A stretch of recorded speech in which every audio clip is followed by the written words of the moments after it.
Hello, learned and astonishingly attractive pupils. My name is John Green, and I want to welcome you to Crash Course World History. Over the next 40 weeks together, we will learn how in a mere 15,000 years, humans went from hunting and gathering... Mr. Green, is this going to be on the test? Yeah, about the test. The test will measure whether you are an informed, engaged, and productive citizen of the world, and it will take place in schools and bars and hospitals and dorm rooms and in places of worship. You will be tested on first dates, in job interviews, while watching football, and while scrolling through your Twitter feed. The test will judge your ability to think about things other than celebrity marriages, whether you'll be easily persuaded by empty political rhetoric, and whether you'll be able to place your life and your community in a broader context. The test will last your entire life, and it will be comprised of the millions of decisions that, when taken together, make your life yours. And everything will be on it. I know, right? So pay attention.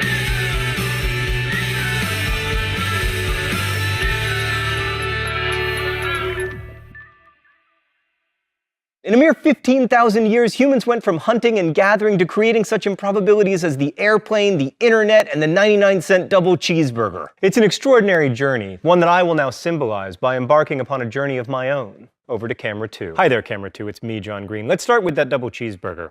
Oh, food photography. So this hot hunk of meat contains 490 calories. To get this cheeseburger, you have to feed, raise, and slaughter cows, then grind their meat, then freeze it and ship it to its destination. You also gotta grow some wheat and then process the living crap out of it until it's whiter than Queen Elizabeth I. Then you gotta milk some cows and turn their milk into cheese, and that's not even to mention the growing and pickling of cucumbers, or the sweetening of tomatoes, or the grinding of mustard seeds, etc. How in the sweet name of everything holy did we ever come to live in a world in which such a thing can even be created, and how is it possible that those 490 calories can be served to me for an amount of money that, if I make the minimum wage here in the US, I can earn in 11 minutes? And most importantly, should I be delighted or alarmed to live in this strange world of relative abundance? Well, to answer that question, we're not going to be able to look strictly at history because there isn't a written record about a lot of these things, but thanks to archaeology and paleobiology, we can look deep into the past. Let's go to the thought bubble. So 15,000 years ago, humans were foragers and hunters. Foraging meant gathering fruits, nuts, also wild grains and grasses. Hunting allowed for a more protein-rich diet, so long as you could find something with meat to kill. By far the best hunting gig in the prehistoric world, incidentally, was fishing, which is one of the reasons that if you look at the history of people populating the planet, we tended to run for the shore and then stay there. Marine life was A, abundant, and B, relatively unlikely to eat you. While we tend to think that the lives of foragers were nasty, brutish, and short, fossil evidence suggests that they actually had it pretty good. Their bones and teeth are healthier than those of agriculturalists, and anthropologists who've studied the remaining forager peoples have noted that they actually spend a lot fewer hours working than the rest of us, and they spend more time on art, music, and... It's worth noting that cultivation of crops seems to have arisen independently over the course of millennia in a number of places, from Africa to China to the Americas, using crops that naturally grew nearby: rice in Southeast Asia, maize in Mexico, potatoes in the Andes, wheat in the Fertile Crescent, yams in West Africa. People around the world began to abandon their foraging for agriculture. And since so many communities made this choice independently, it must have been a good choice, right? Even though it meant less music and scootily pooping. Thanks, Thought Bubble. All right, to answer that question, let's take a look at the advantages and disadvantages of agriculture. Advantage: controllable food supply. You might have droughts or floods, but if you're growing the crops and breeding them to be hardier, you have a better chance of not starving. Disadvantage: in order to keep feeding people as the population grows, you have to radically change the environment of the planet. Advantage: especially if you grow grain, you can create a food surplus, which makes cities possible, and also the specialization of labor. Like in the days before agriculture, everybody's job was foraging, and it took about 1,000 calories of work to create 1,000 calories of food. And it was impossible to create large population centers. But if you have a surplus, agriculture can support people not directly involved in the production of food. Like, for instance, tradespeople who can devote their lives to better farming equipment, which in turn makes it easier to produce more food more efficiently, which in time makes it possible for a corporation to turn a profit on this 99-cent double cheeseburger. This is delicious, by the way.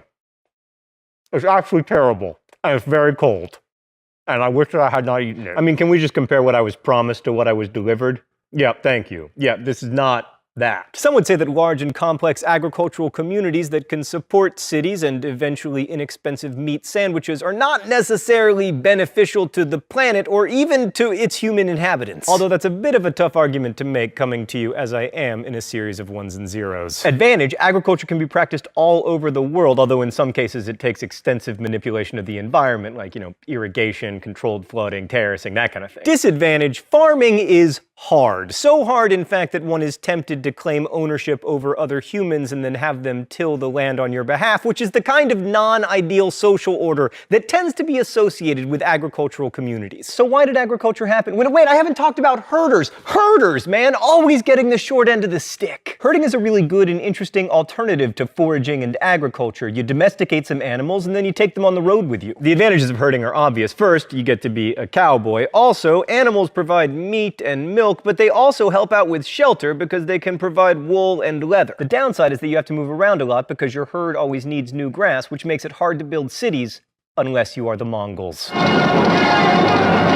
By the way, over the next 40 weeks, you will frequently hear generalizations followed by, unless you are the Mongols.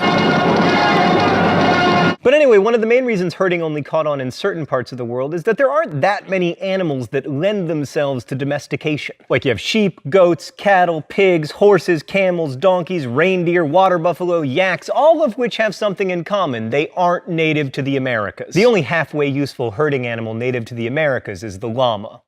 No, not that llama. 2 L's. Yes, that llama. Most animals just don't work for domestication. Like hippos are large, which means they provide lots of meat, but unfortunately they like to eat people. Zebras are too ornery. Grizzlies have wild hearts that can't be broken. Elephants are awesome. Right, but back to the agricultural revolution and why it occurred. Historians don't know for sure, of course, because there are no written records, but they love to make guesses. Maybe population pressure necessitated agriculture even though it was more work, or abundance gave people leisure to experiment with domestication, or planting originated as a fertility right, or, as some historians have argued, people needed to domesticate grains in order to produce more alcohol. Charles Darwin, like most 19th century scientists, believed agriculture was an accident, saying, "A wild and unusually good variety of native plant might attract the attention of some wise old savage." Off topic, but you will note in the coming weeks that the definition of savage tends to be not me. Maybe the best theory is that there wasn't really an agricultural revolution at all, but that agriculture came out of an evolutionary desire to eat more. Like, early hunter-gatherers knew that seeds germinate when planted, and when you find something that makes food, you want to do more of it. Unless it's just food. Then you want to do less of it. I kind of want to spit it out. Oop. Oh, that's much better. So early farmers would find the most accessible forms of wheat and plant them and experiment with them, not because they were trying to start an agricultural revolution, because they were like, you know what would be awesome? More food. Like, on this topic, we have evidence that more than 13,000 years ago, humans in southern Greece were domesticating snails. In the Frankfurt cave, there's a huge pile of snail shells. Most of them are larger than current snails, suggesting that the people who ate them were selectively breeding them to be bigger and more nutritious. Snails make excellent domesticated food sources, by the way, because A, surprisingly caloric, B, they're easy to carry since they come with their own suitcases, and C, to imprison them you just have to scratch a ditch around their living quarters. That's not really a revolution, that's just people trying to increase available calories. But one non-revolution leads to another, and pretty soon you have this, as far as the eye can see. Many historians also argue that without agriculture we wouldn't have all the bad things that come with complex civilizations, like patriarchy, inequality, war, and unfortunately famine. And as far as the planet is concerned, agriculture has been a big loser. Without it, humans never would have changed the environment so much, building dams and clearing forests, and more recently drilling for oil that we can turn into fertilizer. Many people made the choice for agriculture independently, but does that mean it was the right choice? Maybe so and maybe not, but regardless, we can't unmake that choice. And that's one of the reasons I think it's so important to study history. History reminds us that revolutions are not events so much as they're processes, that for tens of thousands of years, people have been making decisions that irrevocably shaped the world that we live in today. Just as today we're making subtle, irrevocable decisions that people of the future will remember as revolutions. Next week, we're going to journey to the Indus River Valley. Whoa, it's very fragile, our globe. Like the real globe. We're going to travel to the Indus River Valley. I'll see you then.